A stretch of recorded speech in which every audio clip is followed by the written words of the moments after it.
my friend's mom, like, starts kind of, like, choking up. And she's like, I just don't understand why she's just, she's been like this. And she said, well, let me tell you something right now. You should be lucky your daughter's alive. And that woman was like, kind of like perked up, and she goes, my son died from a train accident. And it happened to be at, like, so the right place, the right time. Yes. This woman, like, consoles her. Well, today, my buddy just sends me a text message like, hey, I'm going to come in and I need to get, I want to get on some digestive stuff. Well, as he comes in, here comes the parents coming in, and they didn't know that his mom. So he's like, dude, what happened to that girl? I was like, she got hit by a train. He's like, ooh, like my brother train? I'm like, oh, yeah, like your brother train. He goes, dang, and then they have this big rodeo arena, and this little girl loves horses, and they want to bring their horses down. So as they're talking, the mom's like, she's like, yeah, I met this beautiful woman one time when we came in here, and she literally told me about her son, how he got hit by a train, and because he kind of told him where he lived, and he's like, yeah, that was my brother.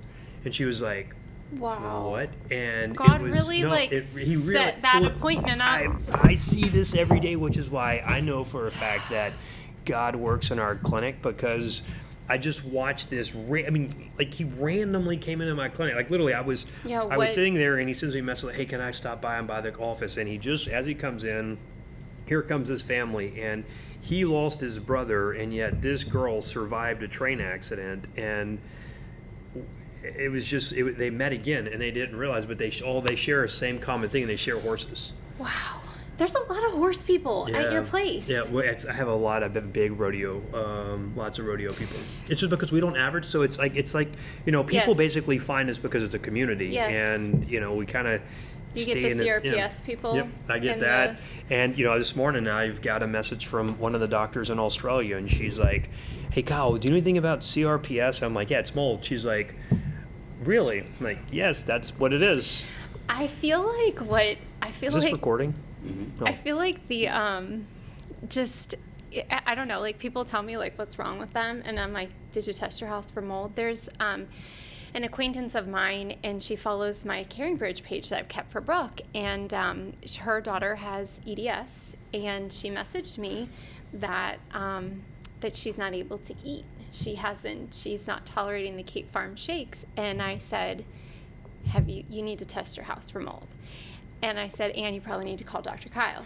So she's like, okay. Well, I get a message from her yesterday that she's taking her daughter to the to Children's Hospital, to the ER. And I was like, what's up? And she said, well, she's not eating and she's not pooping. She's like, well, I don't think she's pooping because she's not eating. I was like, well, that's not exactly how that works. And I said, this is kind of how we ended up here with Brooke, because she wasn't eating and she wasn't chewing anything, and she wasn't pooping, and then we thought her bowels obstructed, and it just went downhill really fast. But anyway, so she's there, and she's like, oh, I'm going to send him an email. And I said, again, did you test your house for mold? That's the first thing that you need to know. You need to know. And so many people, all these chronic conditions, my friend called me like, hey, have you heard about this? Because people always think that I should contact Mystery Diagnosis, because they think that what's happening to her is so mysterious. I'm like, the diagnosis is mold. The mold has caused all this, but people just cannot wrap their brains around this, because I think we've normalized water intrusion, leaks, and anything inside the home or the workplace or the school, and we just, oh, whatever. But all of these people are like, well, what's wrong with her? I'm like, this is what's wrong with her. All these symptoms have cascaded and have accumulated in this mold. And so people are calling me like, oh yeah, my friend has this autoimmune, and the daughters have gut issues. And I was like, hold up. They need to get an ERMI test, because you need to test your home. And I feel like that's what people do not understand. It's just common, right? It's common. Like, your dishwasher leaks, your shower leaks, your kid flushes a Dixie cup down. That actually happened to our friends that we were living with when we sold our farm. And they had a house, and they went on vacation, and those Dixie cups, those plastic ones, went in the toilet, and it overflowed. And then they were living in a hotel for months and months, and that's how they ended up opening their home to us, because she's like, we've been there, we know what that is, but the more people that I talk to, it really becomes super simple and very clear. I feel like, it's like, you drive a unique car. Yeah. There's not that many on the road, but it's like, if you feel like your car's unique, but then you start driving around and you see like, oh, well, actually, that's my car, and maybe it doesn't happen to you. But to me, like, I got a different car, and I'm like, okay, everybody has this car. And I just feel like that with mold. It just feels like, people who are sick, and you start looking back, because I think that's for Brooke. I think we've lived in at least 2 moldy houses. And from our last conversation, I think that our minivan was moldy.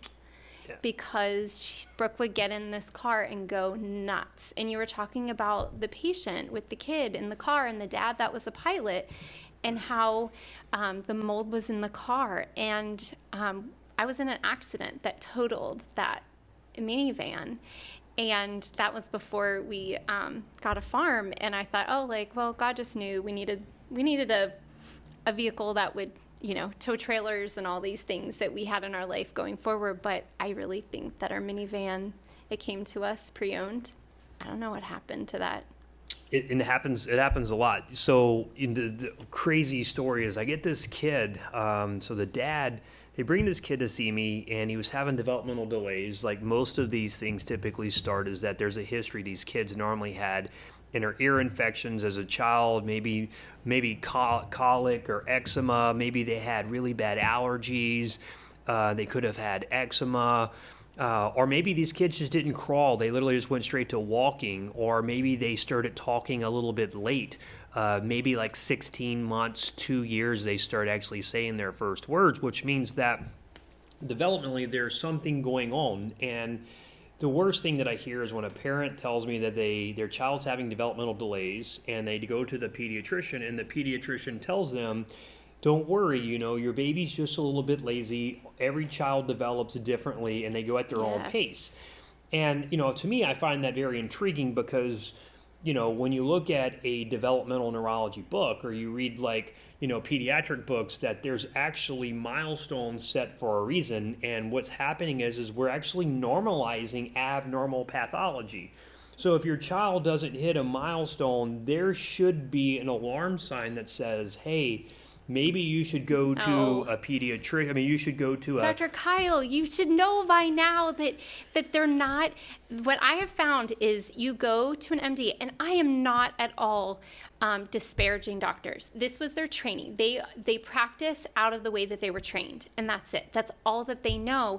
And so I found when I was taking Brooke to the doctor, they didn't know. And unless your kid is like on fire, in flames, they'll say, oh, well, maybe you should look into this. But they don't have any stops along the way. So when you're saying like pediatricians are like, you think that they should stage an intervention, I don't think they know what to do. I don't think they know where to send kids. I really, truly don't. This is something that if the world could listen to me, and, I had the opportunity to go to the Middle East, and I actually went into the government and actually talked to government officials. And I told them, I said, hey, you know what?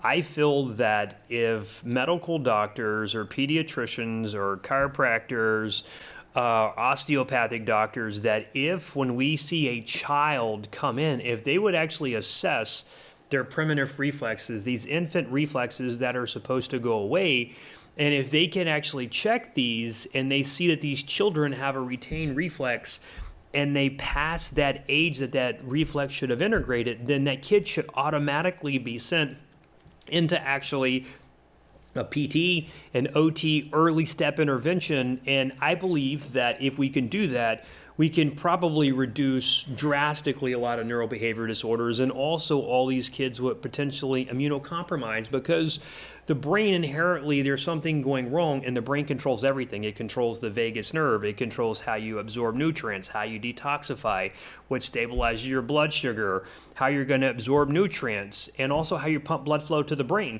And so if that area of the brain, it's called the brain stem, is underdeveloped, that's actually what's going to set up these kids to having a compromised immune system, or even potentially even an overactive immune system. And if you integrate these reflexes, then the brain stem turns on, which actually develops the brain itself.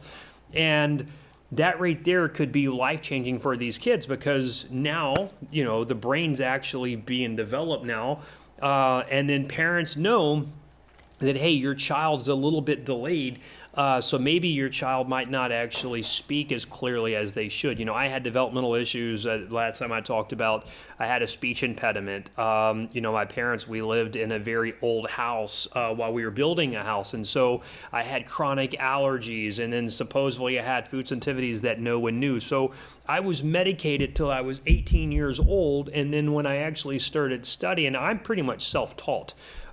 People ask me all the time, like, how do you know all this information? And it's like, well, I don't watch TV. I don't sleep. I read voraciously. I do. And it's because I have a passion for learning this information, because it's like, hey, look, if no one else is going to get up there and beat this stuff to educate people, yes, I'm going to do it. And fortunately now is that I got into a big group of doctors that really want to change the world. And we just really want to educate people. We want to educate moms. We want to educate school teachers. We even want to educate clinicians. And do we know everything? No, but we know that there's actually something going on, because we're running these labs and we're seeing these kids with these developmental delays. And if we integrate these reflexes and we get rid of the mold and we improve their digestive system, and we can actually find the food, we're changing these people's lives. And again, like I mentioned last time, I feel like there's this big, huge tree. And this tree is this toxic burden. When you grab a food and you look at the ingredients, you see all these crazy chemicals. And some of them you can't even pronounce. And it's like, if you go to Google and you start Googling these words, it's scary. Yes. And it's like, it's not real food. No, it's holy smoke. But then the thing is what if you inherently have a genetic issue like methylation issues, and you can't detoxify, yes, and then you chronically expose yourself, and then you're not taught that, hey, you know what, you have a carbohydrate metabolism issue, which means you don't break down carbs, but yet these children are picky eaters. They eat nothing but pasta, yes, breads, crackers, cereals, and want ham sandwiches, and they don't eat vitamins and minerals, and they have issues with texture. And it's like, those kids have a digestive issue, so they're not going to produce stomach acid, because if you're in a relaxed state, you can actually digest your food. And there's a cascade effect. If you can't produce stomach acid, then your pancreas can't produce enzymes, which means you can't break your food down. If you eat high carbs, that's going to turn into basically sugar in the gut, which is going to turn into a yeast overgrowth. Then it's going to irritate the gut, or you see these kids get acne or inner ear infections, and then it gets it into the liver. It can't detoxify, so now these kids have chronic fatigue. They're tired all the time. Now you start seeing, look how many kids are obese. It just blows my mind. And when I literally go in, the worst place that's scary is if you go into certain grocery stores that have certain chains, you walk in and it's like horrific. And then I always look at everyone's their carts. Do you look at their carts? carts? There was a woman behind me at Kroger, and I'm unloading all these organic fruits and vegetables, and like organic meat and all these things, and I look back and her cart was full of goldfish, ramen noodles. She had soda in there and bread. I don't think there was a fresh thing in that cart, and I'm screaming, and I think, you are not even eating anything that's gonna give you any nutrients. And they don't exercise. And they don't. And sometimes I just think they don't know. They don't know. That's the thing. They do not know, which is why we're doing this podcast, and we're hoping that you're out there listening, that you would share this with your family, your friends, your coworkers, anyone that you know that's having an issue. Because I'm going to tell you something. To me, when I get a patient, and I don't get the luxury anymore of seeing like easy cases. I get people that literally have been giving days to live, months to live. And, I just sent Jordan, who was on the podcast last time, I sent him an audio of one of my patients who I got her 2 years ago. And when I got her, she had a terminal illness, and she was only given a month to live. And we found out she had mold. And that's the first thing to me. It's like, first of all, you got to prove to me that you don't have mold. But it's not just mold, too, is that mold synergistically works with like parasites. It works with heavy metals. It works with abnormal gut bacteria. And so but it's this combination of pathogens that eventually weigh the body down. But you got to pretty much prove to me you don't have mold. Well, this lady, she comes in, and I told her, first of all, if you get a diagnosis, in my opinion, you never accept it. You might, have that thing, but to me, it's like you put that on the table, and for me, I just tell patients, you start praying over that because God can heal you. But I do believe, and I was telling, a lady that you referred to me today, or, a couple of months ago, I was giving her a story of like David and Goliath, about how fear, you can't heal in fear. So this lady, when she got this terminal diagnosis, she was in a state of fear. Yes. And I'm like, look, you can't be healed in a state of fear. So what you got to do is God's inside of you. God's basically going to heal you, but you can't use your self-limiting thoughts to prevent you from healing. So I had to basically coach her and teach her and project herself, saying, look, I don't care the doctors told you only have a month to live. I want you to visualize yourself literally 2-3 years from now watching your niece and nephew actually get married and enjoy that. Start getting your mind and saying, hey, what? I'm going to project yourself into the future, and you're going to ask God to basically keep you alive to do that. And she started doing this. We found she had mold. It was ochratoxin A. We started detoxify her. I sent her to this place in Mexico that I absolutely love. And we started a detox program. So she starts detoxifying, eating really good food, drinking water. We started doing laser therapy, sauna, primitive reflex integration. Although this woman is actually in her late 50s, so it's called a return reflex that we started working on. So these infant reflexes return because she actually had literally a huge mycotoxin or mold exposure. And fast forward to today, she's actually in our office. She moved here, and she's been rehabbing, and she's about to go be a corporate executive for a very, very, very, very, very large company. Awesome. And it's cool because I watched this lady heal. But the story of David and Goliath is something that if you're listening to this and you were giving a terminal illness, you have a mold infection, you have Lyme disease, I want you to hear me out on this. Is that I tell my patients, and again, I don't, and again, I'm just going to speak from a religious standpoint because, it's pretty much, it's what's getting me to where I'm at today is thankfully that God gives me education and knowledge and intuition. But this woman, she's laying on her deathbed that Katie referred her in to me. And, she's having crazy thoughts, and she's having like thoughts of just like, what if this is it? And I'm like, no, like, no, this is not it. I know. Like, she told me, she said, Katie, I'm suicidal. And I said, no, like, it's okay. Like, there's hope. Like, the body is meant to heal. And I think that's the thing that the way that our allopathic medicine is that we have just accepted that, we have these symptoms, and these symptoms are just going to be with us, and we're going to learn to manage them. But I mean, when you talk about God, like we create life out of cells. I mean, and our body, is able to regenerate. So we are innately created to heal, but people don't believe that. And I feel like that is God given. He created us and we were made to heal, and he made us perfect, but we have to figure out what is causing the blockage, right? Like what's filling up that toxic bucket. And I feel like that's the thing that has kept me going all these 3 years with Brooke being so sick, is because I'm like, darn it, the body is made to heal. And I just clung to that. And I think too that people just get beaten down and they feel like there's no answers, but God always provided. And, and I feel like if you believe that, he has a purpose for you, and you believe in, carrying that out, whatever that may be, what that looks like is different for each person. But I know she was in such a tough spot. Yeah, and I read actually my one of my amazing doctors was laughing at me because she was like, "You sound like a preacher." Because I walk in the room with this book. And so, for me, when I get these patients, I'm like, you have to make sure that you completely reduce the amount of distractions that you have. Because when you have this terminal illness or you have this really bad disease, it's really scary, especially if you start Googling stuff, which don't ever Google stuff because it'll freak you out. But yeah, and so, then you get into this state of fear because then it's like you have this unknown, because it's like, you get this diagnosis, you try this treatment, and then if it doesn't work, then you start thinking, oh no, this is it. And then that leads you to a dark place. And then that's fear. That's my opinion of Goliath. And then you turn around and you have David, you have this guy in the Bible that literally was this small, scrawny guy who fights this big giant, and he has no armor. And this guy literally, he has so much faith in God that he's going to win. With a slingshot in a rock. It's ridiculous. It's absurd, right? Everyone thinks he's crazy, but this guy literally goes and he freaking takes Goliath out. And it's because he had this crazy, relentless, limitless belief that God was going to heal him. And that's the thing that if you're listening out there and this is that story that you're praying and you're asking God, you're asking God for, what is it?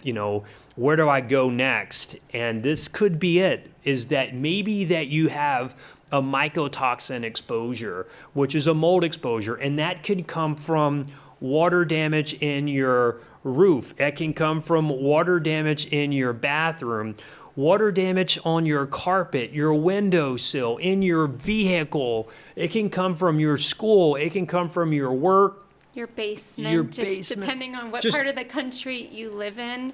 It could come from anywhere, and even like outside, like downspouts. Like we had a thing where we didn't realize this, but the downspouts came disconnected, and so water was running down in our foundation. There were these teeny tiny cracks that we couldn't even see, because especially if you have a basement and it's finished and you have sheetrock there, that drywall, you can't see what's happening behind your walls unless it's so much. But mold can grow with a tiny bit of moisture. And the other thing too is, if you've ever been to like a really like cheap hotel, like they don't have like central air like in the hallways, and you like I've like walked in there, and it's like the humidity would hit me, and I'm like, oh my gosh. So people don't even understand that uncontrolled humidity, especially being here in the South, I mean, humidity is just part of being. And if you have uncontrolled humidity in your house, you could have mold. It needs very little to start to grow, and it just happens really quickly. I think what you said about if you're listening to this and you're feeling stuck and you're wondering what God has planned for you. I did not want to come to see Dr. Kyle because I thought nobody understands. We've been to so many places and nobody understood what it like they'd say, oh yeah, come here. Oh yeah, we can fix her. Oh yeah, no, we got this. But we've been to so many failed places, and I felt very frustrated because my daughter is so sick that to get her anywhere, we have two foam mattress toppers, and we lay them in the back of my car. I have a Ford Expedition, and it's excruciating for her. So she can't sit up, so she lays down. So when we've traveled across the country so many times, and every time I would get in that car and I would say, Lord, let this be the last time. Let this be the last time, because I don't want to put her through this. So when we were discussing about coming, I prayed before we got on a 7 a.m. Zoom call, which I was like, this guy is nuts. Who's doing Zooms consults at 7 a.m.? And I said, please, give me a sign. And my sign was, and it was another patient had come. I don't know. Do we? Yeah. Go ahead. Yeah. And his name is Ezra. And gosh, this makes me so emotional because I prayed for a really clear sign that I would know if this was the right thing. And another doctor had referred Brooke to Dr. Kyle. And so on this Zoom, I mentioned this other patient, Ezra. I mentioned his name because I knew if he understood how sick Ezra was, that he would understand how sick that my daughter was, and that he would have a clue, because we would get places and people would see her and go, oh, wow, no, she's really sick. And I think, well, I tried to tell you, but you didn't listen. And so on that Zoom call, Ezra's dad popped in and he just looked at me and he said, get here as soon as you can, because if you wait and it'll be too late. And I think that for me, we were in that desperate place because I started to become fearful at that point that Brooke was going to die before we came. And I just kept thinking we have to keep her alive long enough in order for this therapy to work, for these lasers to do their job, for her body to detox. And Darius, Ezra's dad, said, get here as soon as you can. And it was within the week. We were at your clinic, I believe, maybe a week tops, but we have made plans, and I've never regretted that decision. And I just told God, I said, if she's yours, if you want to take her, she's yours. You brought her to me, you can take her away, but if it's your will for her to live, then please just let her be. And so I feel like that there are so many warning signs, and this is what makes me emotional, because so often when we're talking about doctors not knowing, they don't know what the warning signs are, because I know this sounds like really crazy, but like mold is the cutting edge. And I feel like there's been, such a movement in the holistic health, right? Where people are talking about root causes. And in these last 3 years, I learned about, toxins, pesticides, the things, like the food we eat, the chemicals, drinking clean water. I learned about, heavy metals and parasites and all these things. But none of it matters if you have mold, because if you don't address that, then nothing else sticks and nothing else works. And I mean, we've taken really high quality supplements for years, and I think the missing piece is the retained reflexes. And I know that because Brooke is my oldest child. She's 17, and I have 4 other children. And when you talk about the retained reflexes, I look at my other kids and I know exactly, especially Stella, my 13-year-old, she's struggling, and I see her exhibiting some of the warning signs that Brooke had. But when she was a baby, Dr. Kyle, like, she didn't talk, she didn't crawl right, she had speech issues and learning delays. And it's so funny because even before meeting you, I met a woman who had a booth at a homeschool convention, and she was talking about checking for reflexes and doing exercises, not anywhere on your level. And I had taken Stella there because I'm like, I've tried all these other things and nothing sticks.